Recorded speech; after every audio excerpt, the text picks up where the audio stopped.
Обращаюсь к владельцам сигнализации Starline E96. Я недавно ее поставил, у меня возникла довольно странная проблема.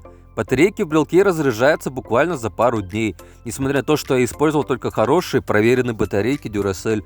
Первое время я думал, что дело в самих батарейках, поэтому заменял их на новые. Результат тот же.